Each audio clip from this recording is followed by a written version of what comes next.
ছাত্র শিবিরকে যদি প্রশ্ন করা হয় কোন একদিন কি ইসলামী ছাত্র শিবিরের কার্যক্রম বন্ধ ছিল, তাহলে এক বাক্যে একটাই জবাব হবে, ইসলামী ছাত্র শিবির একদিনের 1 সেকেন্ডের জন্য তারা তাদের কোন কার্যক্রমকে বন্ধ রাখে নাই। এটা হলো ইসলামী ছাত্র শিবির।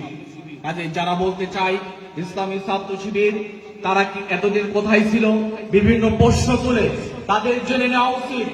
ইসলামী ছাত্র শিবির পাহাড় সম জুলুমের বাধাকে উপেক্ষা করে প্রত্যেকটি মুহূর্তকে আল্লাহ দ্বীনের কাজে তার জনশক্তিরা কাজে লাগিয়েছে।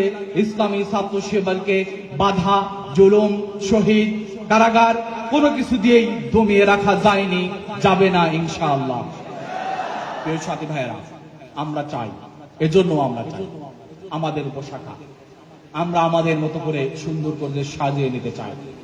উপশাখা অসংখ্য জনশক্তিদের সমন্বিত উপশাখা হবে। পারবো কিনা? আমাদেরকে পারতে হবে। বাংলাদেশ ইসলামী ছাত্র শিবির আমরা এই দাওয়াত দিতে চাই। পারবো কিনা? ইনশাআল্লাহ। শেষ কথা, এরপরে আমরা চাই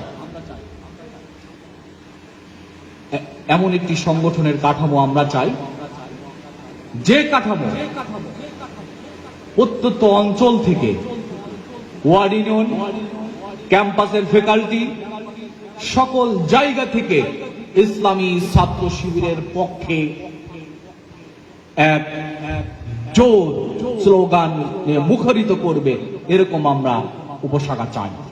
চাই কিনা? প্রত্যেকটা উপশাখা থেকে ইসলামী ছাত্র শিবিরের পক্ষে স্লোগান দিয়ে মুখরিত করে বাতিলের ভিতটাকে নাড়িয়ে দেবে, এরকম উপশাখা আমরা চাই। কাজে আপনাদের কাজ হলো উপশাখা নিয়ে কাজ করা, মাঠে থাকতে হবে, ছাত্রদেরকে অর্গানাইজড করতে হবে, ছাত্রদের নিয়ে বিভিন্ন উদ্যোগ গ্রহণ করতে হবে। আমরা চাই আমাদের যত উপশাখা আছে সব সবল হোক,